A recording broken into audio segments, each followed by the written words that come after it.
자, 오늘 설립 2주년 감사회인데 제가 2017년도에 1월부터 우리가 개척 준비를 하면서 기도회를 했어요. 같이 모여서 기도하고 매주 한 번씩 모여서 기도하고 기도하는 과정에서 교회 이름도 정하고 그렇죠? 그리고 이곳 장소도 이제 우리가 계약도 하고 또 매입도 하고 또 교회를 어떻게 이끌어갈 건지 함께 고민도 하고 하면서 우리 교회 이름도 정하면서 교회 로고도 어떻게 할 것인가 같이 막 공모도 하면서 만들었는데 여러 작품들이 많이 나왔는데 아시는 것처럼 교회 로고는 우리 한번 보여줄래요? 우리 교회 로고가 이거예요. 그렇죠? 더 감사교회. 그때 한번 설명했지만 오늘 설립 2주년 감사 예배이기 때문에 한 번 더 설명합니다. 잊지 마세요. 저게 우리 교회 로고거든요.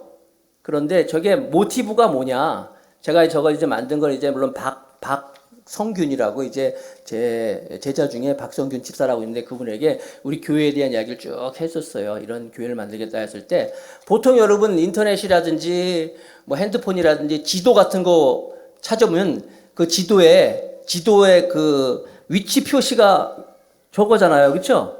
위치 표시 그래서 뭐 계양구 어디가 어디라 할 때 다 위치 표시 저렇게 돼 있어요. 그렇죠? 위치 표시할 때 다르게 나왔잖아요. 뭐 카카오 맵도 그렇고 네이버도 그렇고 다 어디든지 위치 표시할 때 저 표시예요. 근데 저 표시는 항상 어딜 향하고 있어요? 꼭지가 땅을 향하고 있잖아. 땅. 왜냐면 그곳을 여기가 어디입니다. 뭐 여기가 뭐 어디 동네를 얘기할 때 지점을 얘기할 때 얘기하잖아요. 근데 우리 마크는 어딜 향하고 있어요? 하늘을 향하고 있어.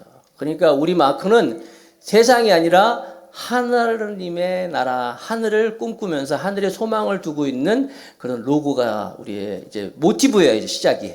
그러면서 이제 마크를 만들었는데, 로고를 만들었는데, 저 로고에는 무슨 뜻이 담겨져 있냐면, 한번 보여주세요. 여러 가지 뜻이 있는데, 첫 번째, 영혼을 데워주는 보혈. 빨갛잖아. 피같이 생겼잖아. 보혈. 보혈의 의미가 있구나. 두 번째 뜻은 불꽃 같은 성령님. 불이 나고 있잖아요. 성령님. 불꽃 같은 성령님이 이제 그림으로 이제 표시를 했어요. 세 번째, 기도하는 손.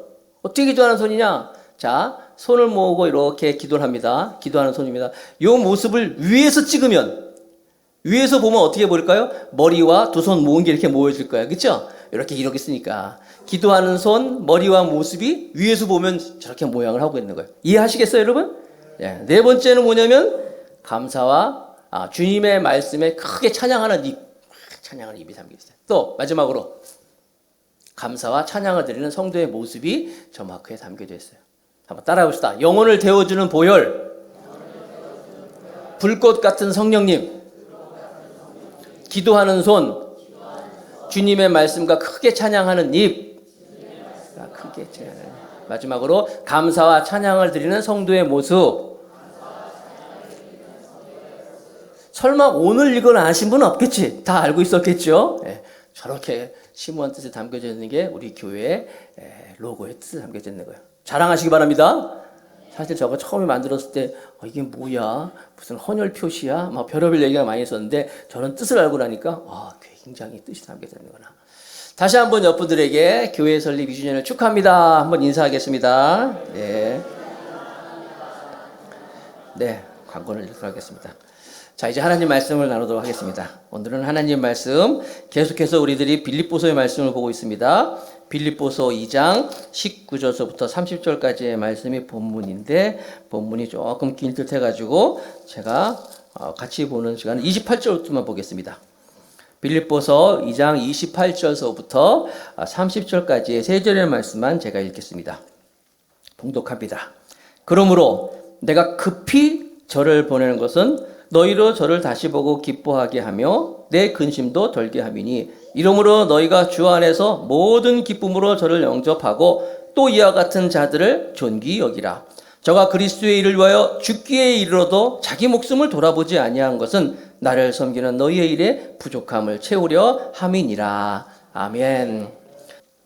자, 오늘 설교 제목은 인생을 즐겁게 해주는 친구. 인생을 즐겁게 해주는 친구예요.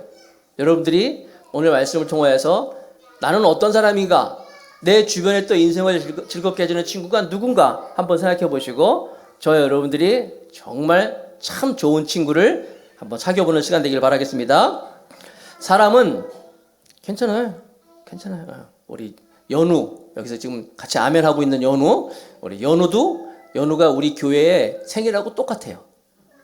제가 태어난 게 2017년도 5월 달쯤에 태어났어요. 그렇죠? 우리 교회도 5월 달에 태어났어요. 그래서 연우가 무척 저를 좋아해. 나도 무척 연우를 사랑하는데 오늘 계속 아멘하고 있잖아요, 앞에서. 네. 자, 우리는 인생을 살아가면서 여러분 인생이라는 열차를 타고 가고 있습니다.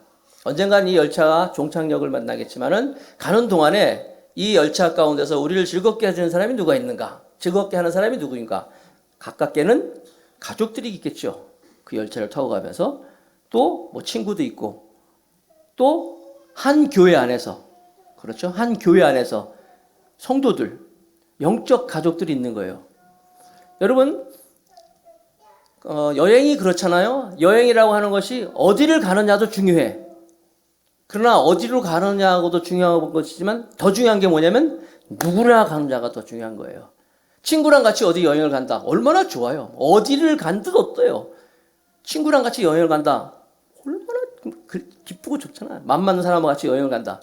근데 원수와 같이 간다. 하와이를 가는데 하와이 내 옆좌석에 가장 원수가 앉아있다. 하와이가 아니지 그건. 그렇죠? 아오지지 아오지. 아오지 혹시 아세요? 아오지? 저기 북한에 가면은 아주 있어요. 아주 힘든 탄광. 그런 거예요. 누구와 같이 가느냐. 음식도 마찬가지잖아요. 누구와 같이 먹느냐가 제일 중요하잖아요. 친구와 같이 먹는 것은 라면을 먹으면 어때? 맘 맞는 사람이랑 먹으면 떡볶이를 먹으면 어때? 그러나 진짜 마음에 안 드는 사람, 정말 원수 같은 사람이랑 잘 차려진 상에서 같이 먹는다? 소화가 되겠어요? 소화가 안 되잖아요. 마찬가지로 인생도 우리가 인생을 살아가면서 누구와 같이 가느냐. 오늘 설교 제목처럼 나의 인생을 즐겁게 해주는 친구. 그래서 우리는 가족도 소중하지만 가족 못지않게 소중한 것이 영적인 가족이에요. 우리들. 교회 안에. 교회는 여러분 그냥 교회가 아니에요. 교회는 예수님의 몸인 거예요. 내 이야기가 아닙니다. 성경에 나와 있어요. 에베소서 1장 23절에 교회는 그의 몸이니. 그가 누구예요? 예수님이에요. 교회는 예수님의 몸이에요. 만물 안에서 만물을 충만케 하신 자의 충만이니라. 교회는 예수님의 몸이구나. 그러니까 여기 한 사람 한 사람이 우리가 예수님의 몸을 이루고 있는 거예요. 머리 대신 예수님을 중심으로 팔, 다리, 손, 눈, 코, 입 다 이렇게 예수님의 몸을 이루고 있는 거예요. 뿐만 아니라 우리가 이 교회 안에서 한 몸이다라고 말씀하고 있는데 로마서 12장 5절 말씀인데 이와 같이 우리 많은 사람이 그리스도 안에서 무엇을 이루어? 한 몸이 되어서 서로 지체가 되었느니. 교회는 예수님의 몸이지만 교회 안에서 저와 여러분들이 한 몸을 이루는 한 지체라는 거예요. 유기체 아시죠? 유기체라는 것은 서로 연결이 돼가지고 서로 이렇게 상호 도와주고 한 몸, 이런 유기체의 대표적인 것이 몸인데 교회 안에서 우리는 한 몸이라는 거예요. 한 몸이라 그러니까 이게 좀 여러분 잘 와닿지 않잖아요. 그러니까 이렇게 생각하시면 돼요. 내 몸에서 내 옆에 있는 사람이 나의 한 지체다. 내 팔이다. 내 손이다. 아니면 내 코다. 이런 말이랑 똑같은 거예요. 교회 안에서 우리는 이렇게 한 몸을 이루고 있다는 거예요. 지체는 뭐예요? 한 몸. 다 소중하잖아요. 팔이 마음에 안 든다고 다른 팔로 이제 바꾸나요? 자동차 바퀴 바꿔도 그렇지 않잖아요. 다 소중하잖아요. 지체는, 그러니까 이 지체라는 것은 대체가 불능한 거예요, 사실. 이거 원래는 그런 거예요. 지체는 대체가 불능한 거예요. 다. 그 사람이 소중한 거예요. 다 소중한 거예요. 그리고 교회 안에서 누구는 소중하고 더 소중하고 누구는 덜 소중하고 이게 다 틀린 말이에요. 교회 안에서 목사님이 제일 소중하고 또 오늘 나온 분들은 덜 소중하고 아니에요. 다 소중한 거예요. 믿으시기 바랍니다. 저도 아멘입니다. 그래요. 교회 안에서 다 소중한 거예요. 그리고 이 몸이라고 하는 거는 아시는 것처럼 바이러스 하나가 딱 들어와 버리면 세균이 들어오면 온몸이 다 병들잖아요. 그래서 우리는 이 지체의식을 가지고 있을 때는 항상 우리를 위협하는 이 바이러스, 세균을 조심해야 돼요. 그게 뭘까요? 이단이라든지 아니면 교만이라든지 자기밖에 모르는 이기심이라든지 이런 것이 바이러스예요. 한 몸이기 때문에 소중한 거예요. 또 지체는요. 이 지체라고 하는 것은 정말 소중한 얘기인데 지체는 생명이 있을 때만 그 지체가 의미가 있는 거예요. 이 몸이라는 게 그렇잖아요. 생명이 있으니까 이 지체가 의미가 있는 거지. 생명이 떠났어. 숨을 끊어졌어. 그러면 이 지체가 아니라 뭐예요? 그 시체지. 예. 지체는 생명이 있어야 중요한 거예요. 우리에게 생명은 뭐예요? 예수 그리스도예요. 복음이에요. 만약에 예수 그리스도가 없고 복음이 없으면 우리는 아무 의미가 없는 거예요. 늘 우리는 그래서 예수 그리스도 교회 안에서 우리는 하나가 되고 복음이 또 누구나 다 소중한 것이고 우리는 늘 경계해야 돼요. 서로 조심해야 돼요. 그러니까 여러분 열심히 모여야 되고 또 잘 모여야 되고 시간 잘 맞춰야 되고 누군 먼저 오고 누군 늦게 오고 우리 교회는 그런 사람 없지만은 다 서로 소중하게 여기면서 서로 소중히 여기면서 그럴 때 이것이 참 지체 의식이 될 줄로 믿습니다. 자, 그런 의미에서 항상 설교는 교육적인 의미가 있다고 그랬잖아요. 옆분을 향해서 당신은 나의 팔입니다. 다리도 좋아. 당신은 나의 다리입니다. 한번 인사합시다. 와닿죠? 그러니까 끄떡끄떡거리네 서로. 네, 정말 혼자서 있는 것 여러분 혼자 있다고 생각하고 교회 생활하면서 나는 혼자 열심히 내가 신앙생활한다. 이 팔이라는 것, 여러분 이 팔이라고 하는 것도 제 몸에 이렇게 붙어 있으니까 팔이 이쁜 거지. 이 팔이 뚝 떨어져 있어가지고 혼자만 있다고 생각해 보세요. 이쁘지 아름답지 않잖아요. 이 머리라고 하는 게 제가 별로 잘생긴 얼굴은 아니지만 그래서 이 머리가 여기 딱 붙어 있으니까 이렇게 봐주면 하는 거죠. 그렇죠? 제 얼굴이 이 혼자만 얘가 어디가 있다고 생각해봐. 얘 혼자만 어디 있다 생각해봐요. 무슨 괴괴물이나 무슨 그런 물 아니겠어요? 그런 거예요. 교회는요 붙어 있어야 돼요. 한 몸이 다 붙어 있어야지 이게 의미가 있는 거예요. 로마의 그 박해를 막 받을 때 초대교회 때 예수님을 믿다가 이게 발각이 되면은 재산도 뺏기고 또 감옥에도 들어가고 심지어 죽기까지 했어요. 예수님을 믿기가 쉽지가 않았어요. 그런데도 초대교회 사람들은 항상 같이 모여서 기도했어요. 카타콤이라고 아시죠? 지하 동굴. 같이 모여서 기도했어요. 아니 혼자 예배 드릴 수 있죠. 혼자 믿을 수 있죠. 그런데도 그들은 그 로마의 황제의 불같은 위협 속에서도 같이 모여서 함께 기도했어요. 왜? 한 몸이기 때문에 그래요. 한 지체이기 때문에 그런 거예요. 모여서 같이 예배하고 항상 찬양하고 하나님을 높이고 그랬어요. 한 몸이기 때문에 그런 거예요. 그런 거예요. 우리는 한 사람이 한 사람이 아니라 우리는 한 몸이구나. 나는 사랑이 참 많은 사람이야. 어떻게 알 수 있어요? 나는 인내가 참 많은 사람이야. 어떻게 알 수 있어요? 같이 있어야 돼요. 같이 더불어 있으면서 내가 사랑을 베풀고 그래서 사랑이 있는 것을 아는 것이지. 내가 인내가 있는 사람이라고? 좀 모난 사람이랑 같이 있으면서 내가 참고 그러면서 내가 인내가 있는 것을 아는 거지. 나는 참 사랑이 많은 사람이야. 난 참을성이 있고 인내가 있는 사람은 아니에요. 같이 있어야 돼. 더불어 있어야 돼. 나는 저와 여러분들 이런 지체 의식을 가지고 하나가 됐던 사실을 믿는 우리 모두가 되길 바라겠습니다.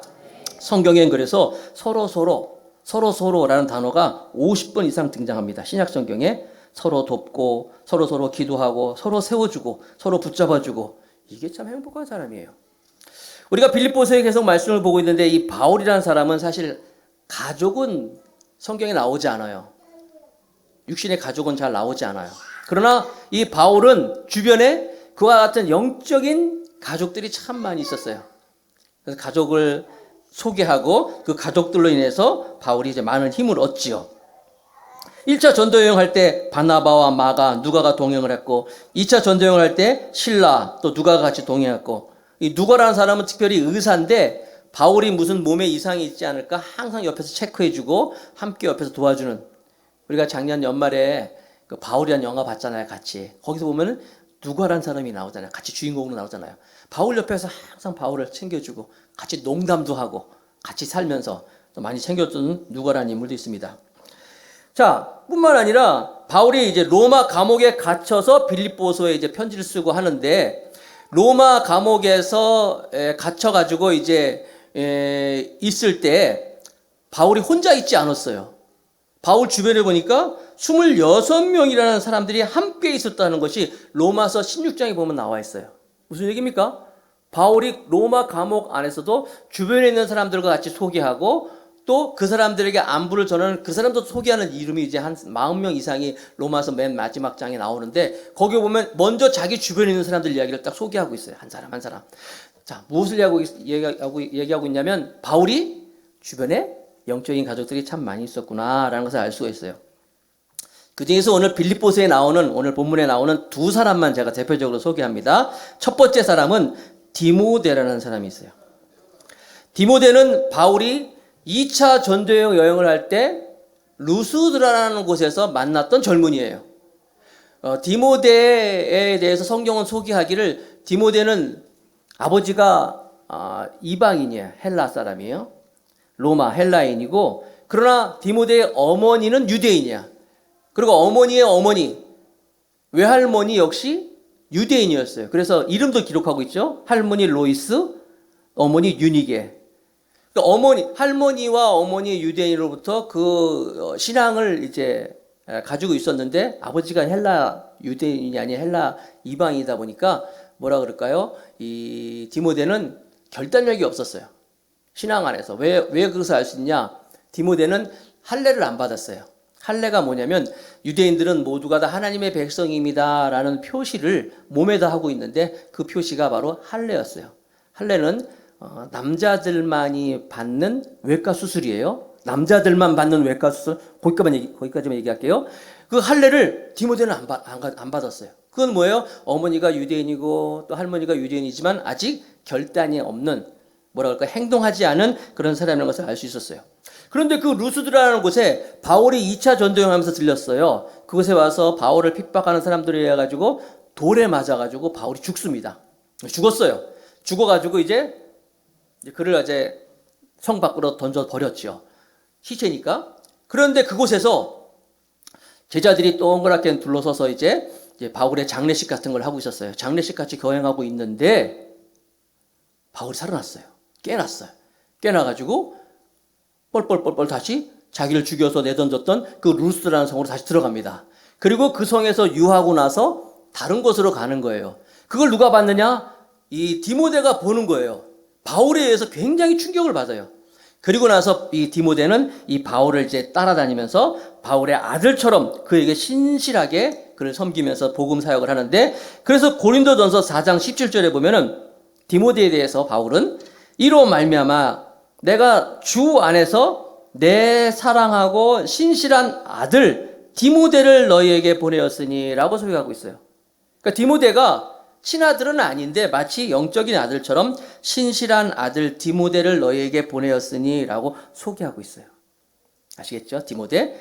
또 디모데를 바울은 또 다른 곳에서 어떻게 소개하고 있냐면, 오늘 본문을 말씀해 보니까, 오늘 빌립보서 2장, 우리가 빌립보서를 계속 보고 있는데 여기에 디모데를 이렇게 소개하고 있습니다.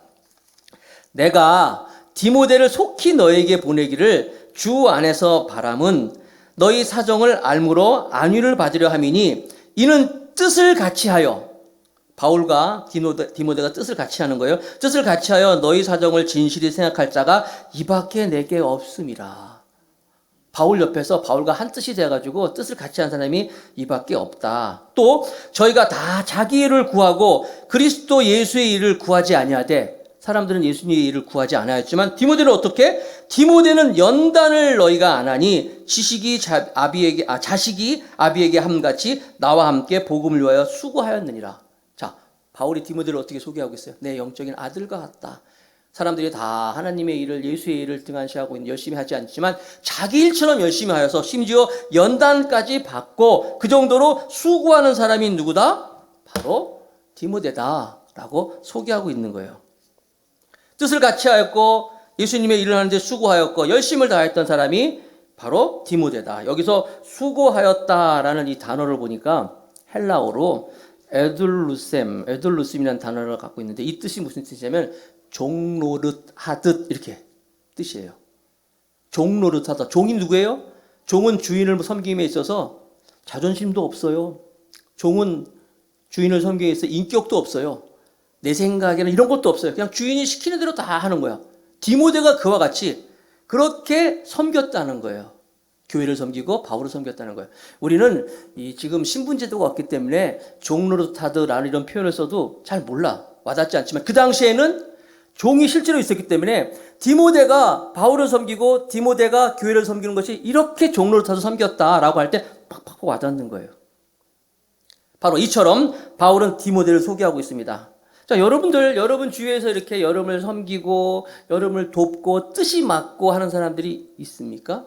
제가 처음에 설교를 시작하면서 친구와 같은, 그렇죠? 인생을 즐겁게 해주는 친구라는데 이런 친구가 있는가 한번 생각해 보자 그랬잖아요. 과연 나와 뜻을 같이 하고 수고하는 것에 있어서 종로릇 하듯이 종처럼 이렇게 아무런 이유 없이 내 생각에는 이런 거 없이 정말 언제든지 내 편이 되고 그런 분이 있는가? 바울은 디모데가 있었어요. 모세에게는 여호수아가 그랬었고 엘리야에게는 엘리사가 그랬고 다윗에게는 또 솔로몬이라는 아들이 그랬었고 예수님에게는 12제자가 그랬습니다. 바울에게 이 디모데가 있었고 바나바에게는 마가라는 이런 인물이 있었어요. 여러분 미국의 그 D.L. 무디라는 그 유명한 영적인 대각성을 일으키고 또 상당히 이제 부흥을 일으켰던 분이 있는데 이 무디 선생님 시카고에 가면 그 무디 칼리지도 있고 하는데 무디 선생님은 학력이 없었습니다. 그리고 성격도 좀 급했고 또 뭐라 그럴까요? 출신도 또 볼품이 없는 그런 분이었는데 이 무디 옆에는 항상 R.A. 토레이라는 박사님이 따라다녔어요. R.A. 토레이 박사님은 예일대학교를 나왔고 귀족 가문 출신입니다. 교만한 사람이었어요. 학력도 있고 그렇죠? 예일대도 나왔고 귀족 출신인데 이 무디 선생님이 주최하는 그 모임에 참석하여서 그 집회에 참석하여서 성령의 강한 감동을 받아요. 무디 선생님으로부터. 그리고 나서 이 R.A. 토레이 박사님이 무디 선생님은 나이가 좀 어린데 평생을 무디 선생님 옆에 따라다니면서 그를 돕습니다. 아시는 것처럼 무디 선생님이 배운 게 없잖아요. 그러다 보니까 무슨 글을 쓰면은 철자복이 막 틀리고 하면은 다 고쳐주고 그 옆에서 또 빨래도 다 해주고 옷도 세탁해주고 그러니까 구두도 닦아주고 그냥 무디의 심부름꾼으로서 이 R.A. 토레이 박사님이 옆에 섬겼어요. 토레이란 이름은요, 이 가문은요, 할아버지, 아버지, 손자까지 이름이 다 토레이입니다. 지금 제가 말씀드린 것은 할아버지 토레이 박사님이고 그 아들이 또 역시 토레이예요. 그리고 그 아들이 또 토레이인데 그 손주 토레이가 우리가 잘 아는 대천덕 신부님 있죠? 산골짜기에서 온 편지. 바로 그 예수원. 그분이 바로 손주 되는 분인데 아무튼 이 할아버지 R.A. 토레이 박사님은 그렇게 무디 선생님을 섬기다가 나중에 무디가 죽고 나서는 무디 성경학교 신학교 교장도 하고 또 무디 기념교회 담임 목사도 하면서 무디의 오른팔 같은 역할을 하고 있었어요. 자, 무디 입장에서 봤을 땐 그런 정말 좋은 학교를 나오고 최선을 다해서 자기를 도와주는 그런 친구가 있었다는 것이 얼마나 행복하겠어요. 바울이 그랬어요. 바울은 디모데를 소개할 때 그렇게 소개하고 있는 거예요. 바울은 이런 디모데가 있었기 때문에 행복했던 것입니다.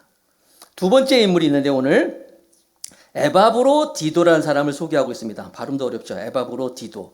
에바브로 디도는 누구냐면 바울이 지금 감옥에 갇혀 있어요. 감옥에 갇혀서 옥중서신 편지를 쓰는 것이 빌립보, 에필, 골몬 4개 에베소서, 빌립보서, 골로새서, 빌레몬서 편지를 쓰고 있는데 바울이 감옥에 갇혔다는 소식을 듣고 빌립보 사람들이 돈을 막 모아가지고 돈 모아서 요즘 같으면 감옥에 있는 사람한테 이렇게 주는 거 있잖아요. 영치금을 하나 이것처럼 돈을 막 모아서 전달한 사람이 에바브로 디도였어요. 돈을 전달했어요. 그리고 그렇게 전달을 받고 에바브로 디도를 바울이 또 그들에게 보내면서 지금 편지를 쓰고 있는 건데 빌립보서인데 어떻게 편지를 보내고 있냐 한번 볼까요? 2장 25절입니다. 그러나 에바브로 디도를 너에게 보내는 것이 필요한 줄로 생각하노니 다시 보낸다는 거예요. 다시 보내는 것이 필요한 줄로 생각하노니 그는 나의 형제요 함께 수고하는 자죠. 함께 수고하고 또 함께 군사된 자로서 너희 사자로 내가 쓸 것을 돕는 자라. 바울이 에바브로 디도를 소개를 하기를 그는 나의 형제 같은 사람이야. 그리고 나를 위해서 수고하는 일꾼이야. 그리고 더 나아가서 군사된 자다 이렇게 평하고 있어요. 이것을 보면요 우리가 교인이 하나님 아버지한테 쓰임 받을 때 단계가 있는 것 같아요. 처음에는 누구든지 교회에 나오면 다 형제 자매야. 형제 자매, 형제님, 자매니요. 그러나 조금 더 뭐라 그럴까요? 성숙해지고 신앙에 가면은 함께 일하는 일꾼이 되는 거예요. 일꾼. 그러니까 여러분 그냥 형제 자매로만 머물지 마시고 오늘도 아침에 일찍부터 와서 수고하는 분 있잖아요. 이처럼 다 서로 봉사하고 일꾼이 되는 거예요. 더 나아가서 거기서 군사된 자로. 군사는 뭐예요? 군인이란 얘기예요. 군인은 그야말로 명령에 죽고 명령에 사는 거예요. 심지어 군인은 자기가 죽을 걸 뻔히 알면서도 명령이 떨어지면 그 사지를 향하여 달려나가는 게 군인. 이 에바브로 디도는 바울에게 그런 사람이었어요. 나의 형제요. 나에게 수고하는 사람이요 또 함께 군사된 자라 말하고 있는 거예요. 제가 그 강원도 철원이라는 곳에 강원도 철원은 그러니까 경기도하고 강원도하고 막 경계선에 있더라고요. 거기에 이제 방문했을 때 백마고지라는 곳이 있었어요. 한번 가보셨나 모르겠어요. 백마고지에 갔더니 거기에 이제 백마고지가 얼마나 그 6.25 전쟁 때 치열했냐면 주인이 24번이나 바뀌었대. 국군, 또 북한군, 또 중공군 해가지고 막 주인이 24번이나 바뀔 정도로 치열한 전투를 했던 것이 바로 그 백마고지라는 거예요. 고지라는 거예요. 지금은 이제 결국 우리 영토로 돼 있는데, 우리 땅으로 돼 있는데, 마지막으로 우리가 백마고지가 우리 땅이 될 때 어떤 일이 있었냐? 거기에 보니까 그 백마고지에 마지막 그 영웅 3인방이 있더라고요. 강승우 소위와 안영근 일병과 오규병 일병이 있었는데, 이 세 명이 마지막으로 백마고지의 영웅인데 수류탄을 자기 몸에다 지니고 그곳에서 가서 자폭하면서 그들을 다 괴멸시키고 이제 국군이 올라가서 차지했다. 뭐 그런 일화가 있더라고요. 여러분, 죽을 줄 알면서도 가라 할 때 명령에 순종해서 나가는 게 이게 군인이라는 거예요. 에바브로디도가 그랬다는 거예요. 바울은 그는 나의 형제요 함께 수고하였고 함께 군사된 자라. 하나님의 자비하심으로 권합니다. 나는 더 감사의 교회 오늘 예배하는 여러분들이 정말 주님 보시기에 이처럼 함께 군사된 자리까지 성장할 수 있기를 축복하겠습니다. 영적인 강한 군사, 그렇죠? 주의 강한 군사. 어떤 사람은 강한 군사가 아니라 강한 군인은 군인인데 패잔병 같은 사람이 있어. 패잔병 알아요, 여러분? 여러분 영화나 뭐 다른 거 보면 전쟁에 패해가지고 패잔병들 모습이 나오잖아요. 상처 입고 말이에요. 또 잡혀서 포로로 잡혀오고 패잔병들. 정말 강한 군사로 나가서 싸워서 이겨야 되는데 매일 주님 어떻게 살다 보니까 또 이렇게 쳐졌어요. 이렇게 실패했어요. 이렇게 어려워요. 도와주세요. 하나님 또 이렇게 힘들어요. 패잔병이 아니라 여러분들은 영적인 강한 군사로서 이 한 주간의 삶을 통하여서 승리의 내용을 가지고 막 잔뜩 가져와가지고 여기도 점령했습니다. 여기도 이겼습니다. 주님 기뻐하십시오. 이런 강한 군사가 되길 바라겠습니다. 패잔병은 그렇다고도 쳐도 싸우다가 졌으니까 어떤 사람은 탈영병도 있어. 탈영병은 아예 싸울 생각도 안 해. 그냥 얘 군인인지 아닌지 할 줄 모를 정도 도망가는 그런 분이 없기를 바라겠습니다. 한번 옆 분들에게 강한 그리스도의 군사가 됩시다. 시작. 네. 자, 바울이 에바브로디도를 향해서 또 계속 글을 쓰고 있어요. 오늘 말씀에 2장 26절부터 27절을 보니까 보세요. 그가 너희 무리를 간절히 사모하고 자기가 병든 것을 너희가 들은 줄을 알고 심히 근심한지라. 자기가 아픈 걸 사람들이 아는 거에 대해서 근심하고 있다는 거예요. 참 마음 깊지요. 또 그가 병들어 죽게 되었으나 그렇죠? 하나님이 그를 긍휼히 여기셨고 그뿐 아니라 또 나를 긍휼히 여기사 내 근심 위에 근심을 면하게 하셨느니라. 에바브로디도는요, 자기가 병든 걸 사람들이 아는 것을 근심하는 것뿐만 아니라 그렇게 병들었지만 보세요. 최선을 다해서 자기 할 일을 감당하고 이 당시에 병이 들었다는 얘기는요, 죽는다는 얘기예요. 그런데도 목숨까지도 아까 여러분들 찬양하면서 목숨까지도 뭐 했잖아요. 목숨까지도 자기가 염려하지 아니하면서 바울을 위해서 충성하였고 교회를 위해서 충성한 사람이라는 거예요. 얼마나 바울 입장에서 고마운 사람일까요? 나를 위해서 목숨까지도 이렇게 병들었지만 그것을 가지고도 이렇게 최선을 다하는 모습. 그래서 바울은 에바브로디도를 빌립보서 2장 29절에 그들에게 보내면서 이렇게 얘기합니다. 이러므로 너희가 주 안에서 모든 기쁨으로 저를 영접하고 또 이와 같은 자들을 존귀히 여기라. 에바브로디도가 얼마나 소중한 사람이면 너희들도 이 사람들을 영접하고 에바브로디도를 존귀히 여기길 바란다. 바울이 그를 이제 보내면서 소개하고 있는 거예요. 바울은 행복한 사람이었어요. 이처럼 자기를 위해서 병들었음에도 불구하고 최선을 다해서 바울을 섬기고 바울을 위해서 목숨까지도 줄 만큼. 여러분 주변에 이런 분이 있어요? 나를 위해서 정말 자기 목숨까지 주면서까지 나를 사랑하고 나를 위해 헌신할 사람이 과연 있는가? 한번 생각해보자 그랬잖아요. 과연 있는가? 만약에 있다면 여러분 정말 인생 잘 살았고 또 행복한 사람이라는 거예요. 아, 그 사람은 나를 위해서 자기 목숨까지 줄 수 있는 사람이야. 바울은 그렇게 소개하고 있잖아요. 강한 그리스도의 군사라는 거예요. 이런 얘기를 하면 여러분 또 그럽니다. 아, 왜 나한테 그런 사람이 없지? 왜 나한테 그런 사람이 없지? 그렇게 생각하지 마시고 여러분이 그런 사람이 되길 바랍니다. 여러분이 다른 사람에게 그런 사람이 되면 그 사람도 여러분이 그렇게 대하는 거예요.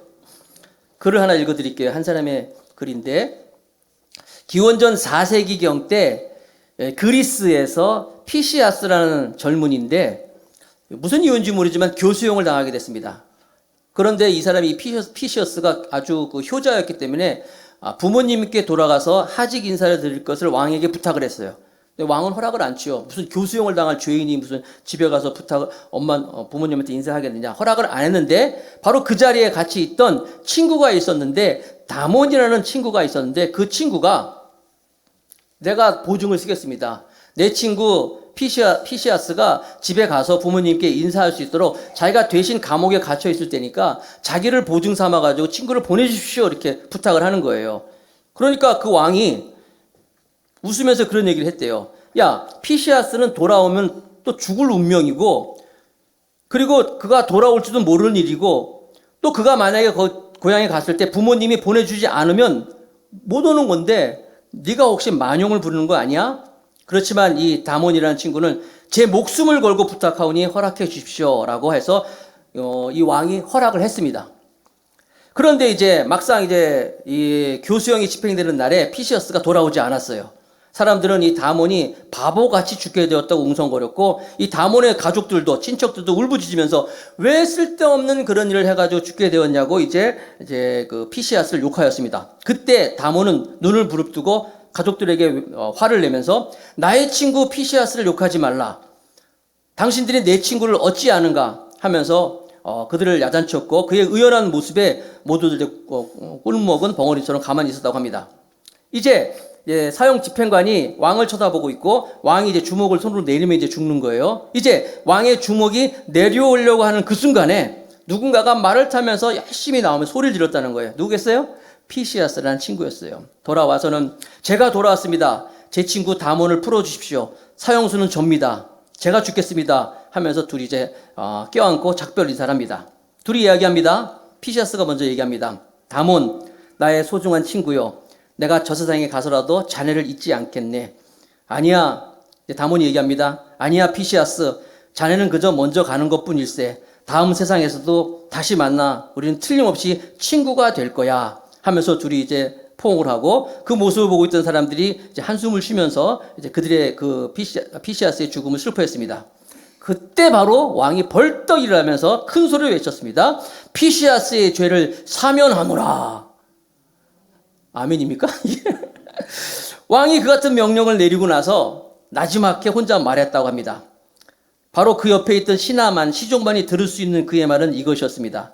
나도 내 모든 것을 다 내주더라도 저런 친구를 한번 사귀어보고 싶구나. 그렇게 왕이 얘기했다는 거예요. 자, 오늘 설교 제목처럼 인생을 즐겁게 해주는 친구, 바울에게는요, 이런 자기를 살아가는 자기와 뜻이 같이 할 수 있는 이 디모데라는 사람이 있었고, 에바브로디도라는 사람을 소개하고 있는 거예요. 혹시 여러분에게 설교를 들으면서 나만 그런 친구가 없는 거지? 나는 왜 인생을 살면서 그런 사람이 없을까? 한 분을 소개하겠습니다. 이분은 여러분의 그런 친구가 될 거예요. 바로 예수 그리스도이십니다. 예수님은 바로 여러분들이 팔이 잘못했을 때 여러분의 팔을 대신해서 팔을 내놓으신 분이고, 여러분의 발이 잘못했을 때 여러분을 대신해서 다리를 내놓아서 죽으셨고, 뿐만 아니라 여러분이 어떤 나쁜 짓을 할지라도 여러분들을 질책하지 않고 여러분을 대신해서 십자가에 못 박혀 죽으시는 분이었어요. 그리고 어떤 여러분들이 환경 가운데서 여러분들을 질책하지 않고 항상 여러분의 친구가 되어주신 분이 예수님이십니다. 여러분의 인생 가운데 행복한 친구를 원하십니까? 예수님을 친구로 삼으시기 바랍니다. 그리고 또 소중한 우리 교회 한 사람 한 사람이 그런 친구가 되어주시고, 나는 정말 목사로서 여러분들이 그런 친구가 되고 싶어요. 한 사람 한 사람에게. 여러분들이 정말 아무런 격식 따지지 않고 목사님한테 연락해가지고, 목사님 나 속상해 죽겠어요. 그럼 다 들어주고 싶고, 목사님 나 정말 화가 나요. 나 억울해요. 그럴 때 그 얘기 다 들어주고 싶고, 또 좋은 일 있으면 목사님 너무나 좋아요. 그럼 같이 즐거움을 나누고, 정말 여러분들에게 그런 목사가 되고 싶고, 또 여러분들 서로가 그런 친구가 되고 그런 교제를 이루시고, 그래서 이 공동체가 아까 말씀드렸처럼 인생이라는 기차를 타고 가면서 종착역을 만나기 전에 행복한 여러분의 인생을 즐겁게 해주는 친구가 모두가 되어서 날마다 하나님의 행복 가운데 거할 수 있는 우리 모두가 다 될 수 있기를 주님의 이름으로 축복하겠습니다. 아멘.